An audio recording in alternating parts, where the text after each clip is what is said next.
Orang yang tidak nerima rukhsahnya Allah Ta'ala, jadi orang wajib-wajib dilakoni, terus kadang-kadang mergo dadi identitas isin ninggal.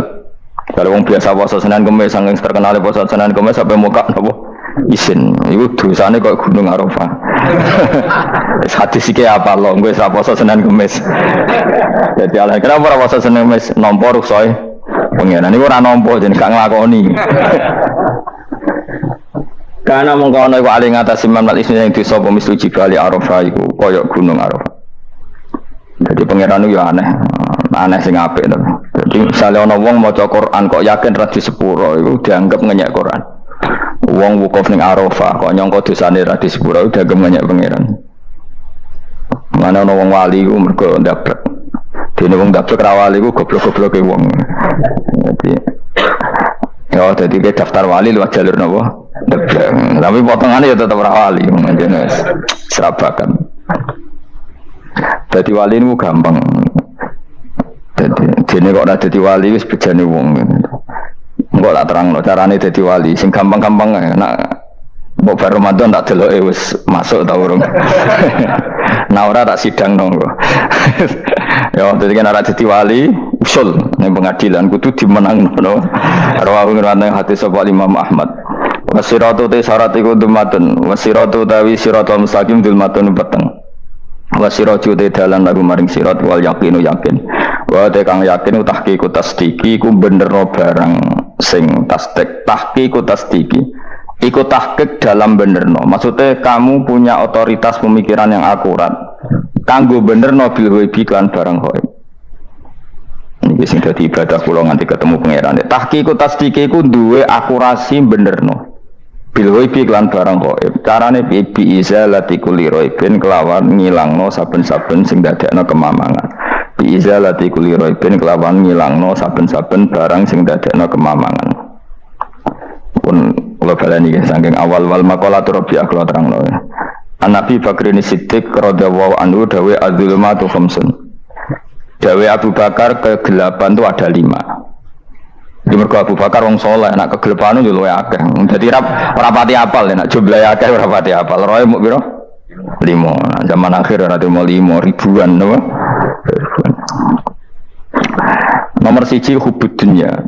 Seneng dunya. Seneng dunia macam-macam, seneng pangkat, seneng apa saja yang tidak mengantarkan ke akhirat. Iku darani napa? Dunia. Atau apa saja yang murahan, iku darani dunia. Kalau terangno definisi dunia, dunia kata dana ya dunuan. Ana sing ulama nasrib sangka dania terus ditakhfif hamzah dadi daniah terus ditakhfif hamzah dadi ya daniyah terus mengikuti wazan fula jadi dunya. Jadi anggar barang sing hina iki jenenge apa? Dunya. Utawa barang sing dekat iku jenenge dunya. Mergo maknane dunya saiki, dana iku maknane dekat. Akhirat nanti. Sungokno wae kok kowe suwe-suwe paham. Sehingga sesuatu yang tidak murahan kayak sujud, kayak sedekah, kayak ngaji iku ora dunya. Ini kesaksian akhirat. Sehingga ketika Ibnu Khaldun itu Allah itu ngeritik dunia ya yang perlu dikritik. Bahkan kadang akhirat pun dikritik pangeran, swarga pun kadang dikritik pangeran. Nak waya perlu dikritik karena ada konteksnya. Ada apa? Konteksnya. Misalnya begini. Saya punya kitab namanya Khilyatul Auliya atau Baqatul Asfiya. Saya sampai sekarang belajar kitab itu terus. Ini sekitar 14 jilid. Ini kitab indukan Ihya. Saya berkali-kali ngomong di mana-mana. Imam Ghazali dalam hal mana Kibul Akhyar, sejarah orang-orang pilihan itu nginduk kitab nama Khilyatul Auliya itu 14 jilid. Dalam ilmu tasawuf beliau nginduk kitab jenis Qutil Qulub, ini karangannya Abu Thalib Al-Makki. Dalam fikih tentu beliau nginduk gurunya Imam Haromen. Dan memang kitab itu harus nginduk, kalau tidak namanya mukhtarik, bikin-bikin. Memang syaratnya ulama harus muttabi, dia hanya pengikut, tidak boleh kreasi. Kalau kreasi namanya bid'ah, bid'ah. Kalau terang, di situ ada cerita ada seorang sufi bodoh ngeritik dunia entek ngamal. Dunia wis ora ono benere, dunia ku nggon batang, dunia ku jifah batang. Sing berebut batang ya siap-siap rebutan mbek asu, pokoke ngomong wis tok ndi-ndi. Sayyidina Umar itu agak tersinggung dengan makalahnya orang sufi yang bodoh ini. Ya, rata-rata orang sufi memang bodoh, kecuali gelem ngaji fikih. Selang ngomong ngalor ngidul dunia gue swelek terus dia ini biasa lah orang sufi itu semilah dewian terus orang lakoni popos ngerti-ngerti lesu kok mangan wae lesu orang sufi kan gitu. Singkat cerita terus Umar agak marah tapi beliau masih bisa mengendalikan diri terus kata beliau sal sayyidah sal hada sayyid kamu tanya hada sayyid maksudnya sayyid dalam bahasa dulu itu ya orang terhormat dalam bahasa zaman era itu maknanya sayyid itu masih apa sadat maksudnya bukan habib bukan kalau dalam bahasa Arab dulu itu memang kalau habib itu ya Nabi kalau sayyid sadat itu sufia itu belum pasti maknanya apa habib ya tokoh-tokoh yang diikuti dalam apa makalahnya dalam apa makalahnya. Terus kata Ubay bin Ka'ab dan ini menurut saya benar sekali dan kamu harus mengikuti Ubay bin Ka'ab. Dia adalah termasuk 6 sahabat yang dipuji Nabi min ahlil Quran apa? Yang dipuji Nabi min ahlil apa? Quran. Kata Ubay bin Ka'ab, lalu Anda masuk surga karena apa? Lalu Anda masuk neraka karena apa? Lalu Anda dapat ridha Allah karena apa? Kamu itu bisa masuk surga lihadidar karena kenangan di rumah ini, maksudnya karena dunia ini, karena sujud kamu, karena kebaikan kamu. Itu di mana? Allah mereferensi amal kamu ya di dunia ini. Kamu masuk surga karena sujud kamu di dunia ini, nanti masuk neraka karena keangkuhan kamu di dunia ini. Fahadi dunya mi'yar, dunia ini adalah takaran. Semua referensi Tuhan tentang akhirat itu merujuk kelakuan kita apa? Di dunia. Sehingga kalau kamu masuk surga selamanya lama, itu ya karena kebaikan kamu di dunia. Maka jangan kritik dunia ini karena dunia itu mahalu sujudika, mahalu rukuika, mahalu pokoknya dia marah-marah. Sehingga semenjak itu kata Ibnu Khaldun orang tahu dunia yang dikritik adalah dari madadul kalimah dani'ah, sesuatu yang murahan apa? Yang murahan. Sehingga kalau misalnya orientasinya itu kebesaran li'ilai kalimatillah, maka itu tidak termasuk dunia. Dan yang suasananya akhirat tapi motifnya adalah kasal, kemalasan, itu yang benar-benar dunia. Makanya Imam Syafi'i sering kritik tasawuf itu sampai ussisati tasawuf alal kasal. Ilmu tasawuf itu basisnya itu karena pemalas. Karena tadi misalnya begini, ini contoh paling gampang. Zaid itu di daerah pinggiran di mana Islam itu minoritas. Terus dia ingin kaya raya supaya bisa bikin masjid atau bikin komunitas Islam. Atau dia ingin jabat jadi lurah supaya nggak ada pelarangan orang sholat karena dia yang punya otoritas bikin aturan. Atau kalau mungkin skup lebih besar dia ingin jadi bupati supaya daerah situ familiar dengan Islam karena pejabatnya Muslim. Itu tidak dunia karena semua orientasinya untuk mengawal sujud, mengawal kebenaran. Tapi kalau kamu di daerah pinggiran, kemudian milih DWA, kabeh kersane pangeran, sidik-sidik kersane pangeran, terus kamu meninggalkan aktivitas dakwah, itu yang dunia, karena motivasi kamu adalah al-kasal, males dari mewarnai buminya Allah ini dengan sujud. Ini yang banyak orang sufi salah paham. Makanya orang sufi harus ngaji fikih. Bendekne roh, dielingno wong alim, wong fikih, nak kitmanul ilmi ku haram. Kitmanul ilmi haram. Menyimpan ilmu itu haram. Tidak memberi kontribusi dalam proses orang sujud adalah haram. Tidak memberi pencerahan pada umatnya Nabi adalah haram. Menikmati keasikan eling pangeran dewi adalah haram. Dia harus diingatkan gitu terus. Kalau enggak, itu bahaya bagi agama ini. Makanya dulu itu enggak ada orang sufi yang enggak ngaji ulama fikih. Sekarang kebalikan, malah orang sufi darani fikih mau kulit dekne wis tok hakikat sembrono. Oh tak tobat nonton nang ketemu aku. Itu bahaya, paham seperti itu tuh bahaya. Karena sekarang itu sufi itu jadi identitas kesalehan. Jadi yang rumah kome sufi koyo sak dhuwure ahli napa? Fikih. Itu bahaya. Karena tadi sufi itu akan ngeritik dunia sepedas-pedasnya. Kemudian ujung-ujungnya meninggalkan dunia, kemudian happy-happy asik pangeran dewean dan membiarkan umatnya Nabi ini berserakan kemana-mana, tidak terlibat sama sekali, tidak memberi kontribusi sama sekali. Kalau bahasa gampangannya orang gelem amar ma'ruf, gak gelem nahi mungkar. Tapi bahasa amar ma'ruf nahi mungkar kan saya gitu gerakan ekstrim. Makanya orang tak bahasa amar tidak peduli, tidak mulang. Kalau saya bahasa saya kira repot terus. Paham ini penting kalau terang. Jadi kalau baleni malih ya. Sing dimaksud dunya ketika dikritik pangeran iku dunya sing sangka kata daniah, sesuatu sing murahan, sing enteng, sing nafsu iku jenenge napa? Dunya napa? Dunya. Tapi ketika sesuatu itu baik dan mengarah kepada Allah iki jenenge dunya iki masruatul akhirah. Maka dunya itu di dua status napa? Siji masruatul akhirah. Dan ini status yang harus kita pakai. Makanya kata Imam Ghazali itu, gue nak randi duit, sak penat-penate urip terus merasa nggak punya kenikmatan, datang saja ke kuburan dan yakinlah semua yang sedang mati keinginannya hanya satu, ingin kembali di dunia dan memperbaiki amal-amalnya. Berarti dunia adalah segala-galanya bagi orang yang sudah mati. Ya, orang yang sudah mati itu cita-citanya satu, la'alli arji, semoga kita kembali ke dunia. Untuk apa? Untuk membenahi semua kesalahan yang pernah dilakukan zaman ini dunia. Terus kamu ingat, fa'ana fid dunya, ya Allah alhamdulillah sekarang masih saya di dunia. Artinya saya punya satu kesempatan yang diinginkan semua orang yang sudah mati di seluruh dunia. Tapi malah wali anu urip malah kepengen nang mati. Saking kakean kasus ini, apa? Kakean apa? Kakean kasus. Makanya di sini sirinya para rasul, para nabi itu sering donga Allahumma tawil umrona, sehingga banyak orang soleh mendoa supaya panjang apa? Umur. Itu karena pas itu yang hadir adalah dunia dengan makna masruatul akhirah. Tapi ada juga wali dan nabi kadang-kadang donga, ya Allah, jika sebaiknya saya mati, mati saja. Itu ketika tergambar dunia yang sudah murahan, yang sudah arogan, yang sudah tidak jelas. Maka dunia ini punya dua status sekaligus. Jika prospek bagi Anda untuk masruatul akhirah, maka nikmati senikmat-nikmatnya. Tapi jika bagi Anda ini sudah menjadi ladang maksiat apa-apa, maka jadikan dunia ini tempat tobat. Karena akhirat itu nggak ada apa-apanya dibanding dunia. Jadi akhirat itu hanya mereferensi dunia, mereferensi dunia. Ini penting kula aturno. Kadang-kadang sufi kemudian goblok ora iso ngaji. Dia nganggep dunia sampai akhirat itu penting akhirat, tapi cara maknaninya salah. Lho kowe nganti ning akhirat mlebu swarga itu karena apa coba? Amal zaman di mana? Dunia. Berarti penting mana dunia sama akhirat? Penting dunia karena akhirat mau efek, apa?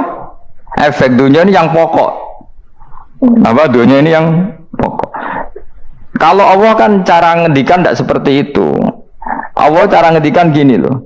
Akhirat, maksudnya walal akhiratu khairul lakam nalula gini. Sesuatu yang berorientasi akhirat dan kemudian menjadikan kamu nyaman di akhirat itu khairul lakam minal ula, itu lebih baik ketimbang dunia. Ora kok kowe nak ning dunia nak sepemelek ning akhirat apik ora ngarang ngono, nak ning dunia melek ning akhirat luwih parah. Kayak melaratmu cek ngene iki kan. Tapi kan cek iso ngopi, cek iso mangan tengkleng.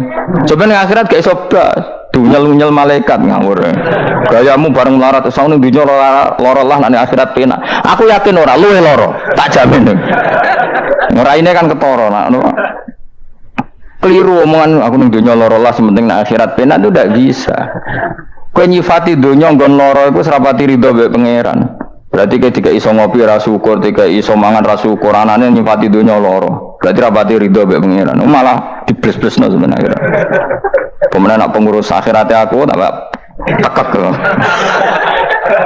Mak lo pengurus ora sebenarnya. Tapi gak ada rencana daftar jadi panitia apa? Akhirat. Tapi kira rata syafaat dia ambiarno karena ini penting kalau terang. Makanya Imam Syafi'i masyhur makalah beliau tentang fikih dan tasawuf itu. Nggih saya kutip ya, dan saya memang saya hafalkan terus makna teman. Faqihan wa sufiyan fakun laisa wahida fa inni wa haqqu wa iyyaka ansahu. Terus kata beliau mensifati orang fikih fa hadza qasin lam yazq qalbuhu tuqa wa hadza jahulun kaifadul jahli yasluhu. Itu masyhur. Di dunia ini identitas di dunia kita, dunia ulama itu hanya dua. Kalau enggak sufi ya faqih. Kamu jangan jadi salah satu. Faqih adalah orang sing qasin, itu qalbuhu qasin, hatinya itu keras, atine atos. Lam jadu qalbuhu tuqas, gak ditakwa blas. Wong faqih ora ditakwa blas, gak diempati blas. Tapi orang sufi itu ada jauh ini malah geblek blas, malah parah meneh. Sing sitok atos atine, sitok geblek dari Imam Syafi'i. Dia nak protes berarti Imam Syafi'i coba protes aku. Kenapa begitu? Misalnya gini orang fikih. Kalau bapak nyontohkan tuh gini. Orang fikih itu punya aturan. Misalnya kalau ruko tidak begini nggak sah, sujud kalau nggak begini nggak sah, sholat kalau tidak begini nggak sah. Oke, aturan itu baik. Tapi punya keangkuhan berpikir. Misalnya ada orang desa terbelakang, misalnya di pedalaman Gunung Kidul, Kulon Progo. Ada orang yang ditobatkan orang-orang sufi. Orang sufi itu ya saya untuk goblok-goblok misalnya nobatkan. Enak wae wong fakir melok nobatno tapi tahu-tahu bilang ini sholatnya nggak sah, rukuknya nggak sah, Fatihahnya nggak sah. Jadi sing sufi, wah semane nobatno ora iso sholat apa ora disahno. Si sufi ya goblok pisan, ketika ngawal si ajudannya tadi sholat nggak dikawal. Sehingga banyak aliran di Jawa sholat ala kali Joko ya ono Fatihah mau meneng tok. Sitok sujud tok. Jadi ini sitok atas hati ini orang gelem bina tapi muni rasa. Sitok goblok ora tahu nerusno pembinaan. Akhirnya ya mandek ning satu kesalahan dan diwaris ya bergenerasi-generasi. Makanya kata Imam Syafi'i itu sitok goblok, sitok atas hati ini. Jadi kamu jangan jadi salah satu itu. Makanya kamu aman karena kamu tidak sufi ya tidak fakih, makanya nggak masuk nggak masuk yang dikritik Imam Syafi'i. Kamu sufi ya ndak, fakih ya ndak. Makanya kalau Imam Syafi'i kritik itu, tapi alhamdulillah saya ada dua-duanya. Yang tidak sufi, tidak fakih. Karena orang sufi itu kalau ditelusuri itu memang kesalahannya terlalu banyak. Kecuali dia mau ngaji fikih, kecuali dia mau ngaji fikih. Kayak tadi misalnya, sampai Imam Syafi'i zaman itu duka yang menghentikan. Usisat tasawuf alal kasal. Ilmu tasawuf itu dibina itu berdasar kemalasan. Saya punya teman sufi banyak. Saya ini kiai loh. Punya teman sufi banyak. Teko ning nggon kula Gus donya rusak, sementing sakniki niki ngatah-ngatahno istighfar. Memangnya kita bisa diistighfari pangeran di sepuro pangeran ketika kamu orang alim ndak mulang? Memangnya kok iso di sepuro pangeran ketika kowe sugih zakat? Memangnya kok iso di sepuro pangeran wis kere ra nyapu masjid teko Jumatan, bareng rokoke diusep-usep ning pojok masjid bar mulai. Enak wae. Ana keran coplok wis dibarno. Memangnya kamu bisa jadi orang miskin seperti itu kemudian dimaafkan Allah? Tidak bisa. Kamu harus terlibat dalam proses sholat. Wis kere ya urun gawe keran, misalnya orang ngono urun masjid ya nyapu-nyapu, sing sugih urun dhuwit, sing alim urun mulang. Kok enak? Dunya mbok rusak terus kabeh dhewean. Menangi sebenarnya kedeanan rokok rata baturi ya tidak bisa, sufi seperti itu tidak bisa, itu kriminal ya. Malah Imam Syafi'i dalam satu makalah besok tasawuf awan serondok saking ekstrimnya beliau. Nah kenapa Imam Ghazali muji orang sufi, kitab-kitab risalah Kusyairah muji orang sufi itu sufi-sufi yang kayak gue, sufi-sufi yang belajar fikih, kenapa? Sufi-sufi yang masih mau belajar fikih kok enak. Jadi sufi itu maknanya sidik-sidik. Zaman terus rusak itu tidak seperti itu. Nak rusak ya amanat pengiran kan melok dandani. Nah ketika rakan didandani sebetulnya nggak masalah. Kan ada alternatif. Misalnya gini, ada mobil rusak nggak bisa dipakai. Memangnya mobil hanya itu. Kan ada mobil yang lain itu jenis fakih. Ini enggak, kamu punya pemimpin hanya 2 atau 3 lah biar nggak nyindir. 3 atau 4 lah. Ketika 4 ini orang ini gagal, seakan-akan Indonesia gagal. Memangnya Indonesia hanya punya orang 4 itu, goblok sekali kita berpikir gitu. Segoblok-gobloknya apa? Memangnya Indonesia itu milik siapa? Kenapa kamu menggantungkannya sama 1-2 orang, 3-4 orang? Gampang ada cara alternatif. Terus tapi kan harus lewat pemilu, kok jangan ngenteni pemilu 5 tahun cepat. Mustafa Rokin jokno dadi calon presiden. Nah, kemudian dadi negara tahlil. Karena dekne piye, apa ngomong ekonomi ya ora iso. Ngomong wisata ya haram, ngomong budaya haram. Ngomong badan usaha milik negara ya ora roh dene. Lemono langsung dibagi-bagi. Tapi kelirunya kita selalu begitu. Ketika kecewa sama pemimpin, seakan-akan dunia ini tergantung pemimpin itu. Mana ada dunia ini dipasrahkan sama makhluk oleh Allah. Dunia ini milik Allah, nggak pernah dipasrahkan makhluk. Bahkan kiai mati pun nggak ngefek pada agama. Dulu sahabat meninggal agama jalan, wali songo orang-orang pilihan meninggal agama jalan. Karena Allah tidak ridho dunia ini, agama ini, dunia maupun agama dipasrahkan sama seseorang. Allah yang mengurus dunia ini. Apa nak konglomerat mati terus uang melarat kabeh? Enggak. Apa nak wong soleh mati terus wong bejat kabeh? Allah yang mengurus agama ini, mengurus dunia ini. Saking goblokem, nak ono mah kecewa mbek makhluk itu. Ya Allah, terus seakan-akan dunia ini runtuh. Ono pegatan sakake saiki ora ono sing lanang. Banyak orang pegatan terus bojo luwih apik. Bojone mati sing wedok malah makmur akeh to ora. Makanya pangeran anggap manusa iku entek-entekan. Allah nate ngendikan gini Mas dalam pegatan. Unik ngendikan pangeran. Ya rodok manekno wong pegatan. Wa iya tafarraqa yughnillahu kullam min saati. Kamu tidak usah takut dalam suami istri itu bercerai. Wa iya tafarraqa, jika dua suami istri bercerai, yughnillahu kullam min saati, bahkan satu-satunya per satu dari kedua mempelai ini bisa dikasih lebih kaya. Banyak enggak wong pegatan akhirnya lebih makmur? Dan kenangannya untung pegatan mas dhisik aku untuk bojo sing dhisik wis. Aduh, selemu goblok. Enggak sing lanang karena bosen dijudisi yang untung saiki di bojo konak, bojoku sing dhisik. Banyak enggak orang pegatan kemudian kenangannya itu baik sama yang sekarang. Dengan yang lalu mau gerutu tok, banyak enggak? Banyak. Dulu kita punya pemimpin yang cakap, yang otoriter. Zaman itu pun di demo. Coba kita ini kan mulai dulu anggar di pemimpin di demo, kok cek urip pantas di demo kan es mati di go kelangenan. Kelakuan kok ngono. Mulai dhisik nganti saiki. Kiai juga gitu, zaman urip dikerwiti, kok bareng mati kiai penggantinya dikritik ora koyok kiai dhisik. Iku ora ya coba 66 Pak Karno dikritik, orde baru diurus gitu tuh. Nabi yang ngono mangsamu presiden tok. Nabi ku kan mukjizat iku ngaji. Jadi mukjizatnya Nabi ku ngaji. Jare masyarakat pun mukjizat orang keren blas. Mukjizat itu kudu nganggo tongkat. Jadi seru napa? Dianggap Nabi Harry Potter. Jadi Nabi itu mukjizat kok mulang. Mulang itu mengatur logika supaya mapan nikmati Allah dan Rasul. Itu mulang. Mereka agak seneng. Mat, saraku Nabi-Nabi dhisik kudu tongkat apa no, Mat. Jadi seru apa? Seru main sebelah pokoknya seru lah. Nabi sempat tertarik, ya kepengen ditongkat tahu Nabi buah, kita ya sangar lah, wah. Jadi Nabi ngalor ngidul gak apa, tongkat nggak ono sing ngelawan, plus terus kecemplung segoro, kan ya seru lah. Misalnya ono Yogyo macam-macam, tutuk, terus likuifaksi do tenggelam kan, seru lah, wah. Nah jarak pengiran dulu tuh, dia matke jok tongkat, gampang lah masalah tongkat. Sekarang ngetok wit kan gampang tongkat, memang samu tongkatnya Nabi Musa terus.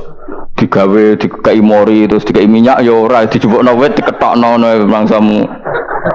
Wong sing hebat ku sing nyekel dol ora apa. Ya jajal to kate Musa tak kena kowe. Ora ono pengaruhe. Wong saiki ning gone Turki digo tontonan ora piye-piye. Lah nek mbate jek aktif Pak Turki nantang Israel duel lan. Lah wong di tongkate Nabi Musa kok digertak Israel rawani. Lah nek tongkate iku tenan nak oh sing sakti sing nyekel dul ora perkara tongkate. Nah cara wae dhisik sono HP Nabi Musa, HP-ne Nabi Musa ya luar biasa cara itu. Akhirnya Nabi Muhammad itu sempat kepengin jawab pangeran unik. Awalam yakfuru bima utiya Musa min qabl. Matke kok gak eling apa zaman Musa nggo tongkat wong terus do iman. Awalam yakfuru bima utiya Musa min qabl qalu sikhroni tazahar wa qalu inna bikullin kafirun. Apa zaman Nabi Musa itu terus wong do iman? Ya tetep komentar dari tukang sihir. Padha wae, Mas. Nggo mujizat ora padha wae wong nak berdua ya tetep berdua. Zaman Pak Karno sing tukang ngeluh ya ngeluh, zaman Pak Harto tukang ngeluh ya ngeluh, zaman Mega sing tukang ngeluh, sampai saiki sing tukang ngeluh ya wis kegiatan.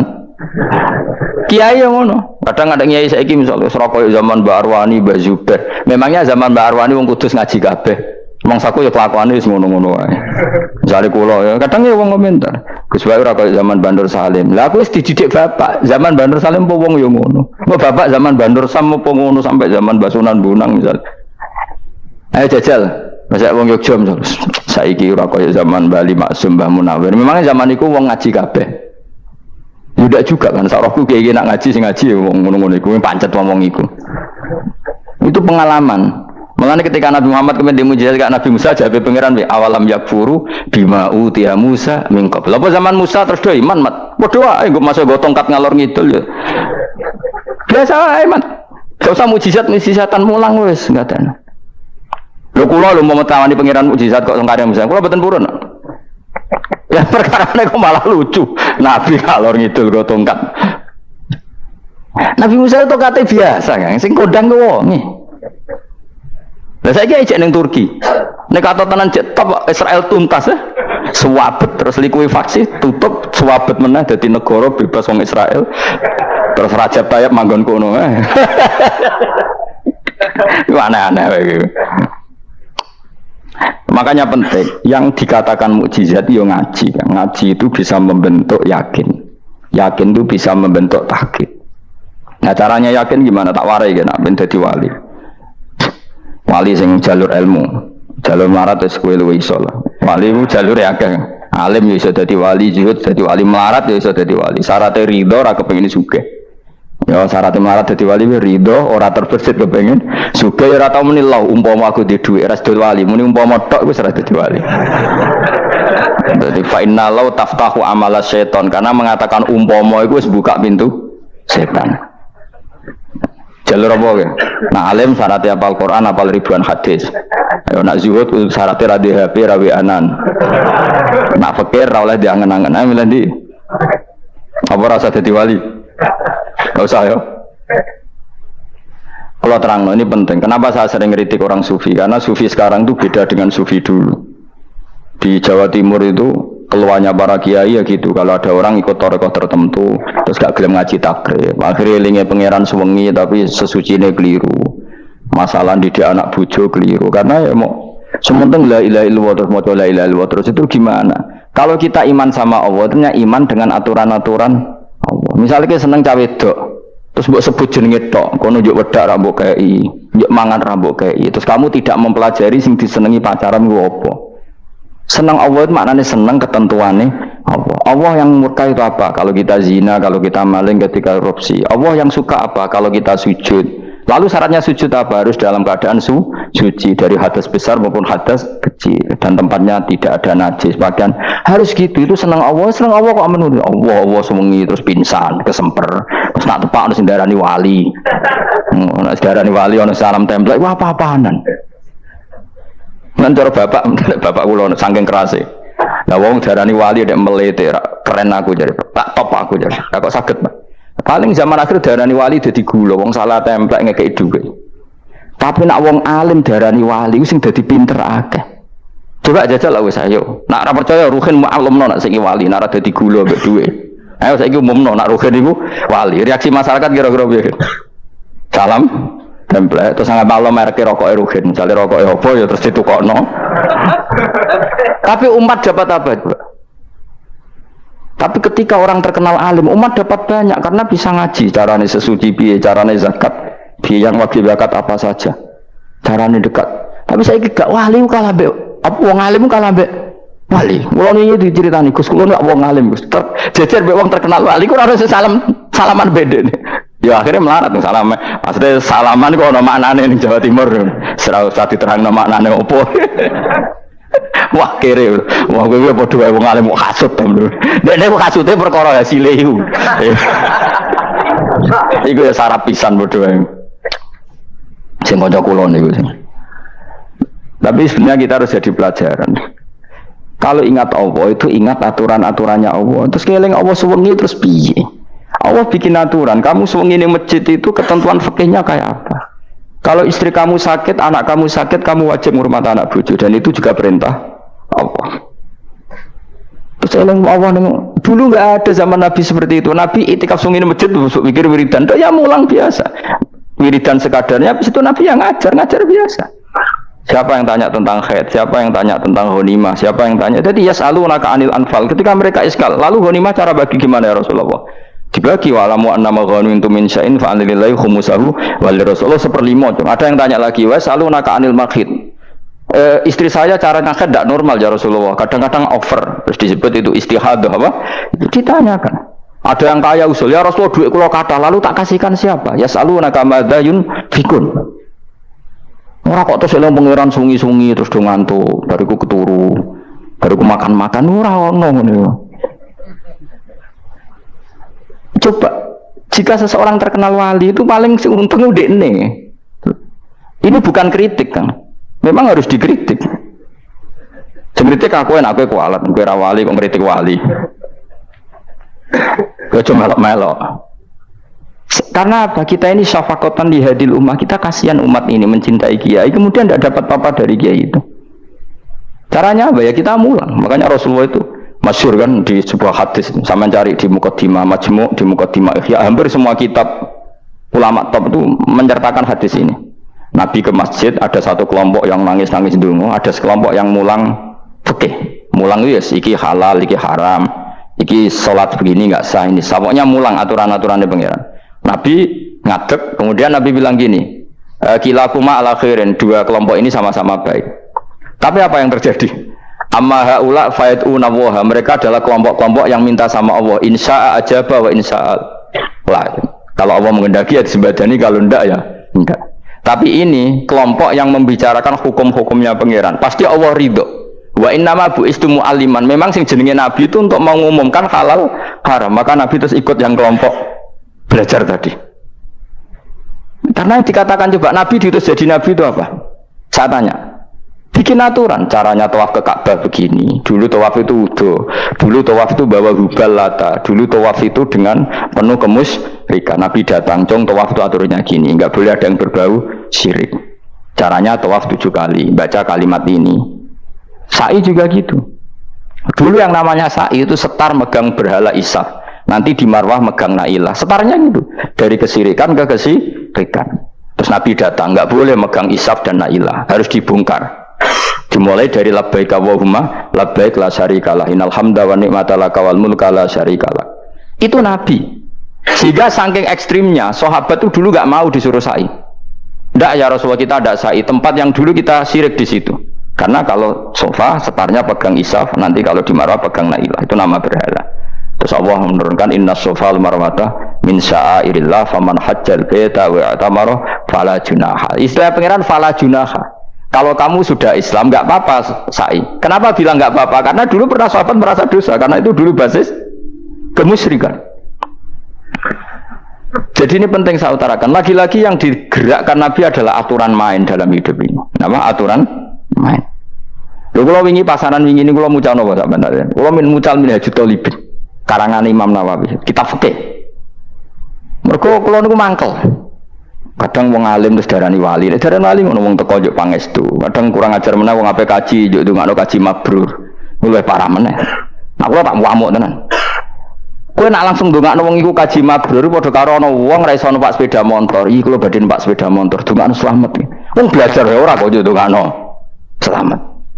Mesti ini aku takut sik carane numpak sepeda motor piye lagi njuk ndongakno selamat. Wong isi iso ora mesti selamat. Iki rong iso apa? Ya iku badhe numpak sepeda motor ndongakno selamat. Aneh gak pertanyaan seperti itu? Permintaan minta selamat ketika kamu tidak bisa naik motor itu aneh gak? Aneh. Kalau kamu mau haji, takut sih syarat rukunnya haji, baru minta didoain haji mabrur. Ini ndak, masyarakat tahu-tahu minta haji mabrur. Oh nak tonggo kulo tak bisa itu. Untung ngomong Rembang rawat aku loh. Jadi orang sing wani. Agar mereka haji, Gus kulo badhe haji supaya sah ya Gus. Tak ulang tenan begitu. Selain tentu belajar di manasik. Paling tidak dengan fatwa seperti ini orang terbiasa nak tekone manasik itu dirungokno. Napa?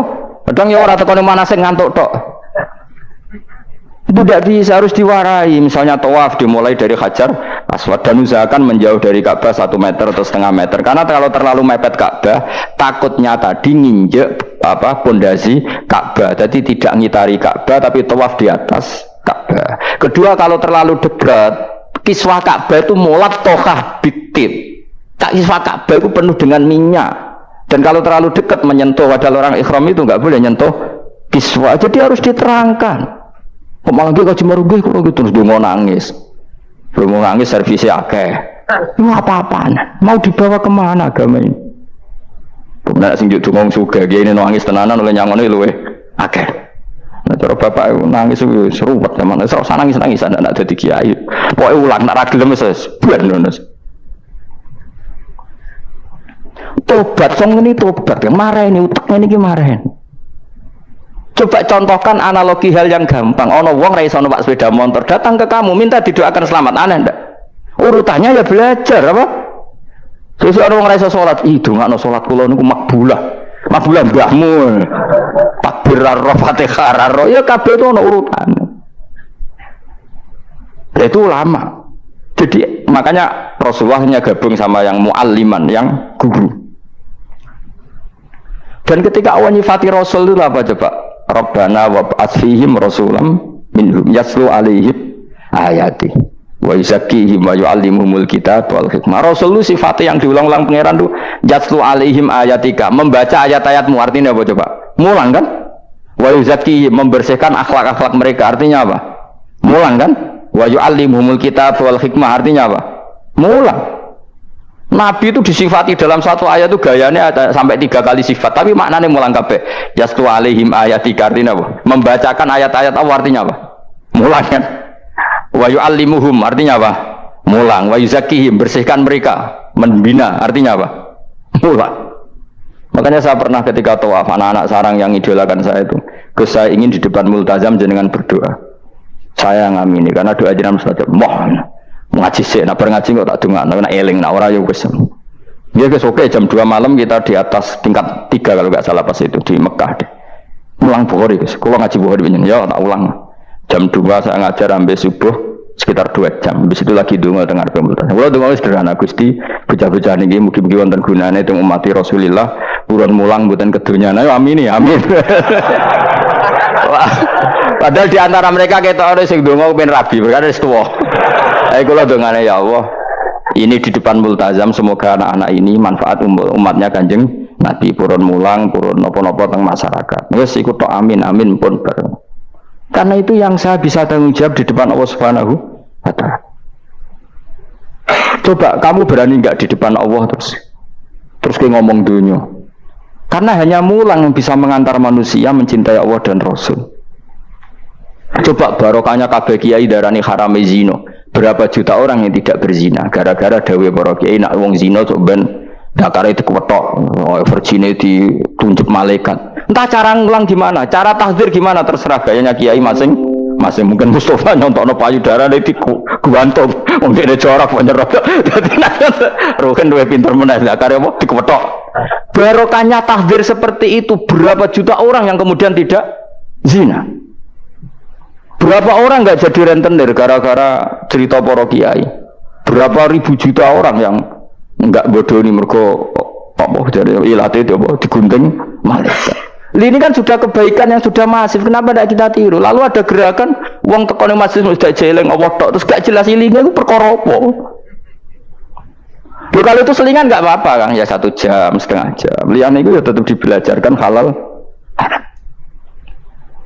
Ya, tapi kalau mereka bilang, lah tapi kalau buatan sakit ya nyewa kan orang nganggur-nganggur ruhin Mustafa kan iso disokon mulang mabadik fikih ya. Ojo nyewa aku wis kiye gede larang. Ini kan murah 200.000, 300. Lho kula ra narep lah wong kan wis rawani nyangoni sithik. Jare Mbah Mun resiko gak seneng kiye gede. Wis salami templek kadung ra pantes. Salami sithik lho kadung gak pantes. Mana jane kiai ngundang kiai cilik kiai gede resiko. Ya misalnya mulang fikih ngongkon aku, wong wis sepakat. Nah, kowe kan sangoni 200 kan pantes kan ya. Kowe piro, Mas? Nyoro, malah jare bangun kiai cilik ku tak bangel sugih. Karena kiai gede wong nyalami templek sithik ya isin. Nek kiai cilik ku ya biasa wae. Padahal sing iki luwih butuh. Ya sakit nek kiai cilik ya sakit. Tapi salah ilmune ra ngontapi akhirnya ya wis tok kono wae makome sedek kono. Ya saya ulang lagi ya, makanya kritik kita pada sufi itu bukan karena kita benci orang sufi, enggak. Kecuali mereka mau belajar fikih. Dulu itu biasa ulama top sufi ngaji kiai fikih itu biasa, kiai fikihnya ya ngaji ulama. Dulu Imam Syafi'i sehebat itu kamu kira enggak ngaji tasawuf? Ya ngaji ya biasa sama teman-temannya tasawuf kecil-kecilokan. Sama tak ceritain, Imam Syafi'i itu punya teman dekat namanya Syaiban Ar-Ra'i. Ini enggak kecil-kecilokan fikih lucu. Ya rasa tersinggung sebagai partai fikih ya rasa tersinggung biasa. Imam Syafi'i itu sering dolan ngene Syaiban Ar-Ra'i. Dia ulama sufi. Sampai muridnya gremeng, misal katas al-hadal badi. Sak jenengan takok wong desa ben. Jadi Imam Syafi'i ben. Takok aneh kan. Mata taqulu fi zakat. Zakat cara kowe piye? Dan Habib Umar Hafid itu suka mengutip perdebatan Imam Syafi'i, dialog Imam Syafi'i dan Syaiban Ar-Ra'i. Saya juga suka karena saya sering lihat itu di Ihya di beberapa kitab ada. Mata taqulu fi zakat. Zakat menurut kamu gimana? Ala madzhabi aw ala madzhabi. Menurut madzhabku apa madzhabmu? Jare Imam Syafi'i. Ya cara madzhab lah, madzhabku wis roh dhewe. Lha apa tak kok kowe? Ya rada cangkem elek tapi lucu, Dur. Nah cara aku ya zakat itu wajib kanggo sapa wae, cek kere, cek sugih ya kabeh wajib zakat. Lah terus aturane pangeran piye? Mosok wong kere wajib zakat. Lah apa melarat mesti dunyane halal. Ya iya sih, tapi yo mosok wajibna zakat. Ya bener jare tak kok. Oke, terima kasih buat teman-teman semua yang sudah menyaksikan video ini. Mudah-mudahan bermanfaat dan bisa menambah ilmu dan keberkahan buat kita semuanya guys. Dan oke, buat teman-teman semuanya yang baru gabung di channel ini, jangan lupa like and subscribe dan nyalakan tombol notifikasinya biar nggak ketinggalan video-video terbaru dari channel Sahabat Orcin TV guys. Dan oke, buat teman-teman semuanya dimanapun anda berada, mudah-mudahan kita diberikan kesehatan, rezeki yang melimpah dan panjang umur. Oke, terima kasih. Salah-salah dari kami, mohon maaf ada kekurangan. Wassalamualaikum warahmatullahi wabarakatuh. Bye bye.